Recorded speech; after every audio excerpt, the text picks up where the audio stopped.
starte på, hvad jeg lige byder velkommen. Måden vi sådan set gør det i Quam, det er lidt anderledes end andre bureauer, fordi vi har en idé, der hedder, at vi ikke selv skal have nogle produkter på hylden. Vi vil gerne være en konsulentvirksomhed, som egentlig har fokus på at hjælpe vores kunder. Det vil sige, at når det er, at man er kunde hos os, så sidder vi på samme side af bordet, når der skal snakkes hjemmesider, hvis der skal snakkes SEO, eller hvis der skal snakkes sociale medier. Og måden vi sådan set gør det på, det er, at når vi så har gjort det, jamen, så er det jo netop, at vi gerne skulle nå der, hvor kundens drøm og vision er. Så mellemled, konsulenter, rådgivning og bruge pengene rigtigt for satan.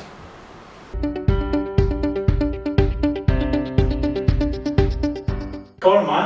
Jeg er Head of SEO hos Conversion. Jeg har arbejdet med SEO i 5 år, og det er primært på bureausiden, så det betyder også, at jeg arbejder med rigtig mange forskellige domæner. Hvorfor er SEO så vigtigt? Og det betyder egentlig, at før i tiden, hvis man fik sådan en linkspartner, så skulle man egentlig vente på, at næste opdatering den kom, før man kunne komme tilbage i resultaterne.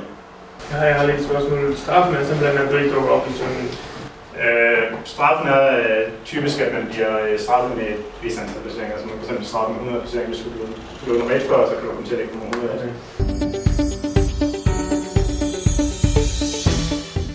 Et af de helt store fænomener inden for SEO, det er det, man kalder teknisk SEO, som så også er on-site SEO.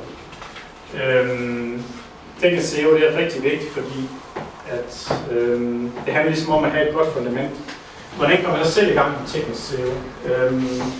Først og fremmest så handler det lidt om, at man har nogle værktøjer, man kan læne sig lidt under. Hvor mange herinde har nogle SEO-relaterede værktøjer af en art, som de bruger? Wow. Det var ikke mange.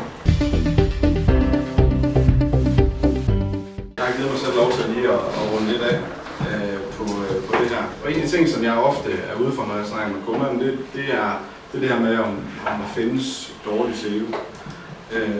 Og det hurtige svar på det, at ja, det gør der. Og findes der nogen, der gør det dårligt? Ja, det er der også. Hanen er ved det er, når man hører et eller andet, man tænker, det er nok lidt for godt til at være sandt. Så er det typisk også lidt for godt til at være sandt. Det er ikke sikkert, det var hans fejl. Det var han bare valgt et SEO-hus, som har arbejdet et forkert sted. Og det resulterede så i den der virksomhed konkurs. Vi gør det hver gang, at vi er ude og snakke med nogen. Jamen, det er vi jo selvfølgelig kontrolleret, at vi snakker med, at de ved, hvad det er. De ævler om, og hvis de ikke gør det, så har vi ikke lyst til at sende nogle kunder deres retning. Og der er selvfølgelig mulighed for at vinde en analyse af jeres hjemmeside.